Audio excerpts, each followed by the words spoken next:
നിന്റെ ഉന്നതമായ നാമത്തിന് ഞാൻ സ്വസ്ഥം ചെയ്യുന്നു. നീ കുരിശിൽ നിന്റെ ജീവൻ സമർപ്പിച്ച ലോകത്തിന്റെ രക്ഷയുടെ ഈ വിശുദ്ധ ദിനത്തെ ജീവിച്ചിരിക്കാൻ കഴിഞ്ഞത്, വീണ്ടും നിന്റെ മരണം പ്രഖ്യാപിക്കാൻ കഴിഞ്ഞത് ഞങ്ങൾ നന്ദിയോട് അനുസ്മരിക്കുന്ന കർത്താവേ.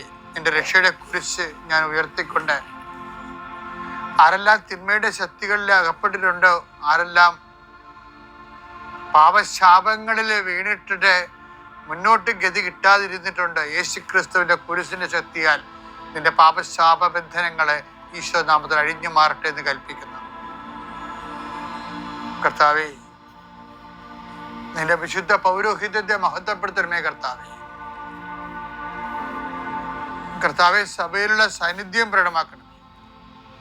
40 വർഷം ഞാൻ അർപ്പിച്ച കൃപാന്റെ യോഗ്യതയാണ്.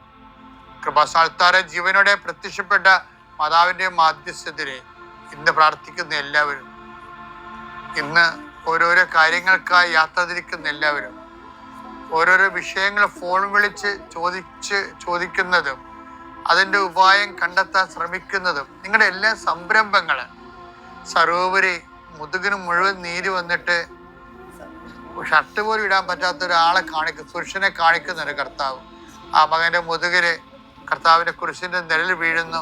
അവരെ കർത്താവ് സുഖപ്പെടുന്നതിന് വേണ്ടി പ്രാർത്ഥിക്കുന്നു. Lord Jesus Christ, pour out His Spirit, the fire fingers soaked with the precious blood. I command you, in the name of Jesus Christ, you be healed. എൻ്റെ പ്രിയപ്പെട്ടവരെ, ഇന്ന് കർത്താവ്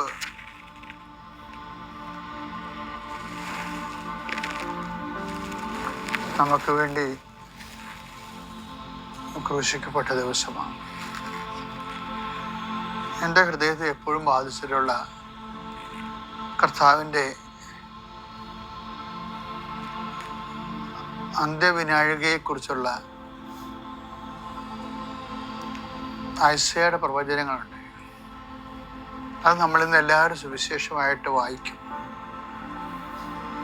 അത് ഐസയ 53:7 നമ്മുടെ പാപങ്ങളാണ് അവൻ ചുമന്നത്. അത് വെറുതെ വായിച്ച നമുക്കൊന്നും ഫീൽ ചെയ്യത്തില്ല. ആദ്യം യേശുവിനെ സ്നേഹത്തിൽ ഫീൽ ചെയ്തുകൊണ്ട് ആ ഭാഗങ്ങൾ വായിക്കുമ്പോഴാണ്. പണ്ടൊക്കെ നമ്മുടെ അപ്പൂപ്പന്മാരും ഒക്കെ എല്ലാം വീട്ടിൽ ഈ ദിവസങ്ങളിൽ ഈ പുത്തമ്പാനെയൊക്കെ വായിച്ച് ഇരുന്ന് കരയണ കണ്ടിട്ടുണ്ട് ഞാൻ. നമുക്കിന്ന് ദൈവത്തിന് അവർക്കുണ്ടായതിനേക്കുള്ള അറിവുകളുണ്ട്, പക്ഷെ ആത്മബന്ധമില്ല. ഇത് ഒരു ട്രാജഡിയാണ്. അറിവ് കൂടിയപ്പോൾ ആത്മബന്ധം കുറഞ്ഞു, അതുകൊണ്ട് അനുഭവങ്ങളും കുറഞ്ഞു. ഇതൊക്കെ വെള്ളിയാഴ്ചയുടെ ട്രാജഡി. യേശുക്രിസ്തു മരിച്ചതല്ല, നമുക്ക് മരിച്ചതിൻ്റെ അനുഭവം ഫീൽ ചെയ്യാത്തതാണ്. അതെങ്ങനെ ലോകത്തിന്, സാത്താന് എപ്പോഴും അത് ലോകത്തിന് ഫീൽ ചെയ്യിക്കരുത് എന്ന് എന്തോ ദൃഢനിശ്ചയമുള്ളതുപോലെ നമുക്ക് തോന്നുന്നത്. കാര്യം, ലോകത്തിൻ്റെ ജീവിതത്തിൻ്റെ വ്യവഹാരങ്ങളിൽ നിന്ന് യേശുവിനെ ഇങ്ങനെ പതുക്കെ പിടിച്ചു മാറ്റുന്ന പോലെ ഓരോ കാലത്തിൻ്റെ അടയാളങ്ങൾ നമ്മൾ കാണുന്നുണ്ട്. കഴിഞ്ഞ ദിവസങ്ങളിൽ അലഹബാദ് ഹൈക്കോടതിയിൽ ഏറ്റവും പുതിയൊരു വിധിയുണ്ടായി. നിങ്ങൾ കേട്ടതാണ്. അതായത് ഭർത്താവിൻ്റെ അപ്പനെയും അമ്മയെയും സംരക്ഷിക്കേണ്ട ബാധ്യത ഭാര്യയ്ക്കില്ല എന്നും പറഞ്ഞൊരു വിധിയുണ്ട്. അതായത് മരുമകൾക്കില്ലെന്ന്. അപ്പൊ നിങ്ങൾ പറയും അതാണല്ലോ ശരി. ലോകത്ത് 2 തരം ശരികളുണ്ട്. ഈ 2 കള്ളന്മാരുള്ളതുപോലെ 2 ശരികളുണ്ട്. അതായത് ഒന്ന് ലീഗലായിട്ട് കറക്റ്റായിട്ടുള്ള കാര്യങ്ങൾ, മറ്റത് എത്തിക്കലായിട്ട് കറക്റ്റായിട്ടുള്ള കാര്യങ്ങൾ. ഇപ്പൊ മരുമകൾക്ക് ഭർത്താവിൻ്റെ അമ്മയെ അല്ലെങ്കിൽ അപ്പനെ സംരക്ഷിക്കേണ്ട ബാധ്യതയില്ലെന്ന് കോടതിയാണ് പറയണത്. അത് നിയമപരമായൊരു വശമാണത്. ഇപ്പൊ താഴെ എഴുതി കമന്റ് വരുന്നുണ്ട്, ഈ കാലങ്ങളിൽ കഞ്ചാവ് പിടിച്ച ആൾക്കാരും ജഡ്ജിയായിട്ടുണ്ടെന്നും പറഞ്ഞ് വളരെ മോശമായ രീതിയിൽ കമന്റ് ചെയ്യുന്നുണ്ട്. ചിലർ പറയണത് അത് ശരിയാണല്ലോ എന്ന് പറയണ ഒരു ഭാഗമുണ്ട്. വേറൊരു കമന്റ് ഉള്ളത്, അങ്ങനെ അപ്പനെ അമ്മനെ കണ്ടെന്നുണ്ടെങ്കിൽ നിങ്ങൾ വേറെ വീട് വാങ്ങിച്ച് മാറി താമസിക്കാൻ, അങ്ങനെ ഒരു കമന്റ് വന്നു. നിങ്ങൾ ഈ വീട്ടിൽ താമസിക്കുന്നിടത്തോളം കാലം അത് അവരുടെ രക്തത്തിൻ്റെ മാംസത്തിൻ്റെ വിലയായ വീട് നിങ്ങൾ ഉപയോഗിക്കുന്നിടത്തോളം കാലം അവരെ നോക്കാൻ നിങ്ങൾക്ക് ബാധ്യതയുണ്ട്. കോടതി ബാധ്യതയില്ലെന്ന് പറഞ്ഞാലും എന്ന് പറഞ്ഞൊരു വേറെ കമന്റ് ഉണ്ട്. ഞാനിപ്പോൾ ഈ ദുഃഖവെള്ളിയാഴ്ച അത് സൂചിപ്പിക്കാൻ കാരണം, ഇത് പല ആൾക്കാർക്കും ദുഃഖവെള്ളിയാഴ്ച 2 കള്ളന്മാർക്ക് 2 അനുഭവങ്ങളാണ് ദുഃഖവെള്ളിയാഴ്ച നൽകണത്. എന്താ വെച്ചാൽ ഒരാള് നിയോഗത്തിന്റെ സൈഡിൽ നിൽക്കുക, അയാൾ പറയണതിൻ്റെ അത് കാര്യമുണ്ട്. നീ ദൈവപുത്രനാണെങ്കിൽ നിന്നെയും ഞങ്ങളെയും രക്ഷിക്കുക. ലീഗൽ സൈഡ് അതാണ്. മറ്റേയാള് പറയണത്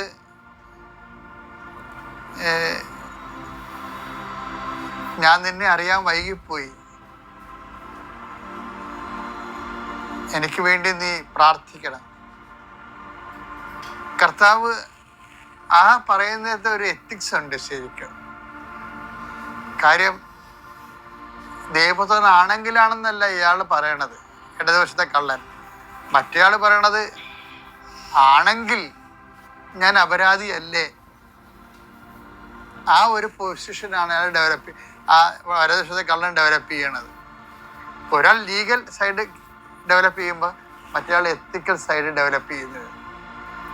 കർത്താവ് തിരിയണത് ആരുടെ നേരെയാണ്? ലീഗൽ സൈഡിൻ്റെ ഒക്കെ അല്ല തിരിയണത്, മറിച്ച് അതിൻ്റെ ധാർമ്മികത നോക്കുന്ന ആളിൻ്റെ അടുത്താണ് തിരിയണത്. കാര്യം ധാർമ്മികത നോക്കുന്നവർക്കാണ് മാനസാന്തരങ്ങൾ ഉണ്ടാകണത്.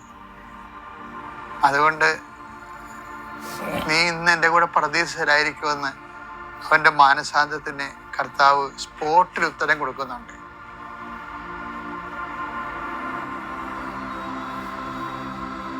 നീതിമാന്മാരുടെ പുനരുത്ഥാനത്തിൽ നിങ്ങൾക്ക് പ്രതിഫലം സിദ്ധിക്കുമെന്നുള്ളത് ചിലരോട് ഈശോ കൊടുത്ത ചില മറുപടികളാണ്. അപ്പൊ ഈശോയ്ക്ക് വേണമെങ്കിൽ സ്പോട്ടിലും കൊടുക്കാം. അത് ഈശോയാണ് തീരുമാനിക്കുന്നത്. അതിൻ്റെ ഒരു സത്യസന്ധതയും പരമാർത്ഥതയും ലുക്ക 14:12 മുതലുള്ള വചനങ്ങളാണ്. നീ ഒരു സദ്യയോ അത്താഴവിരുന്നോ കൊടുക്കുമ്പോൾ നിന്റെ സ്നേഹിതരെയോ സഹോദരരെയോ ബന്ധുക്കളെയോ ധനികരായ അയൽക്കാരെയോ വിളിക്കരുത്. ഒരു പക്ഷേ അവർ നിന്നെ പകരം ക്ഷണിക്കുകയും അത് നിനക്ക് പ്രതിഫലമാവുകയും ചെയ്യും. എന്നാൽ നീ സദ്യ നടത്തുമ്പോൾ ദരിദ്രർ, വികലാംഗർ, മുടന്തർ, കുരുടർ എന്നിവരെ ക്ഷണിക്കുക. അപ്പോൾ നീ ഭാഗ്യവാനായിരിക്കും. എന്തെന്നാൽ പകരം നൽകാൻ അവരുടെ പക്കൽ ഒന്നുമില്ല. നീതിമാന്മാരുടെ പുനരുത്ഥാനത്തിൽ നിനക്ക് പ്രതിഫലം ലഭിക്കും. ഇതാണ് വിഷയം. അത് കുറെ നാൾ കഴിഞ്ഞതിന് ശേഷം അന്ത്യവിധിയുമായിട്ട് വരണതാണ്. ഇതിപ്പോ തനത് വിധി പോലെ വന്നിരിക്കുക. ഓൺ ദി സ്പോട്ടിലാണ് ജഡ്ജ്മെന്റ്. ഇവിടെ കർത്താവ് അന്ത്യവിധിയാളനായി തന്നെയാണ് നിൽക്കുന്നത്. പണ്ട് സഭാപിതാക്കന്മാർ പറയുമായിരുന്നേ, കുരിശ് കിടക്കുന്ന കർത്താവിനെ കാണുമ്പോൾ കുരിശ് കർത്താവിൻ്റെ സിംഹാസനമാണ്. രാജാവിൻ്റെ മുകളിൽ എഴുതി വച്ചിട്ടുണ്ട് ജീസസ്, അതായത് അയ്യൻ, യേശു നസ്രേനി, റക്സ്, യുദയൂരും, യൂതന്മാരുടെ രാജാവായ നസ്രായക്കാരൻ ഈശോ. ആ രാജാവിൻ്റെ കുരിശ് സിംഹാസനം എന്ന് പറയുന്നത് കുരിശ് തന്നെയാണ്. സഭാപിതാക്കന്മാര് പറയേ, ചെങ്കോല് കുരിശ് തറക്കപ്പെട്ട ആണികളും പിടിച്ചുകൊണ്ടാണ് കർത്താവ് വിധി നടത്തുന്നതെന്ന്. അപ്പൊ അവിടെയും കർത്താവ് പണ്ട് പറഞ്ഞിട്ടില്ലേ, രാജാവ് തൻ്റെ വലതുവശത്തുള്ളവരോട് പറയും, എൻ്റെ പിതാവിനാൽ അനുഗ്രഹിതരെ വരുവീൻ, ലോകാരംഭം മുതൽ ഒരുക്കിയിരിക്കുന്ന രാജ്യം കൈവശമാക്കുവീൻ. അപ്പൊ അവിടെയും ഇടതുവശവും വലതുവശവും ഉണ്ട്.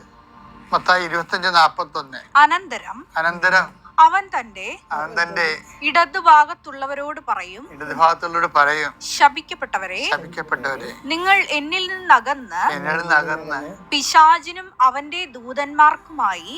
അപ്പൊ ഈ ഇടതുവശത്തുള്ള കള്ളനോട് പറയാനുള്ള കാര്യങ്ങള് നേരത്തെ പറഞ്ഞു ഈശോ. ഇപ്പൊ മിണ്ടണില്ല. നേരത്തെ പറഞ്ഞ് ശപിക്കപ്പെട്ടവരെ. എന്താ കാര്യം? അവിടെ ഇവൻ കർത്താവിനെ തിരിച്ചറിഞ്ഞില്ല എന്നുള്ളതാണ് പ്രശ്നം. ആ വലതുവശത്തുള്ള ആള് തിരിച്ചറിഞ്ഞില്ല എങ്കിലും ആ സാധ്യതയെ അംഗീകരിച്ചു, പിന്നീട് അത് സമ്മതിച്ചു. ക്രിസ്തുവിനെ സ്വീകരിക്കാൻ അയാളൊരു തുറവിയുണ്ടായിരുന്ന വിഷയം. ഇവിടെ ഒരു പ്രശ്നം എന്ന് വെച്ചാൽ നമ്മളെ എത്തിക്സിലാണ് തുടങ്ങിയത്. ഇടതുവശത്തെ കള്ളൻ ലീഗൽ പോയിന്റാണ് പറയണത്, എനിക്ക് പ്രൂഫൊന്നും ഇല്ലെന്ന് പറയും.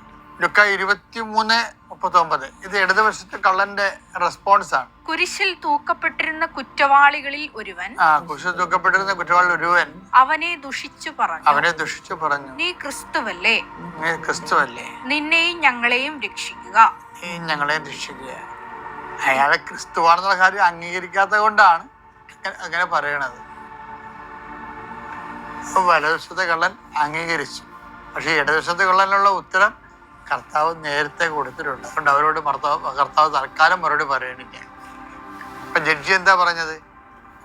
ധാർമ്മികമായിട്ട് ഓക്കെയാണ്, പക്ഷേ പേഴ്സണൽ ഫ്രീഡം ഉണ്ടെന്ന് പറയും. അതാണ് അലഹബാദ് കോടതിയിൽ ജഡ്ജി പറഞ്ഞത്. മരുമകൾക്ക് അയാളുടെ പേഴ്സണാണ്, അവർക്ക് അവിടെയുള്ള ഫ്രീഡം ഉണ്ടെന്നാണ് പറഞ്ഞത്. ഒരു ദുഃഖവെള്ളിയുടെ എല്ലാ ശക്തിയും എല്ലാ അതിജീവന അഭിഷേകവും എല്ലാവർക്കും ലഭിക്കട്ടെ എന്ന് പ്രാർത്ഥിക്കുന്നു. പിതാവിൻ്റെയും പുത്രൻ്റെയും പരിശുദ്ധാത്മാവിൻ്റെയും നാമം.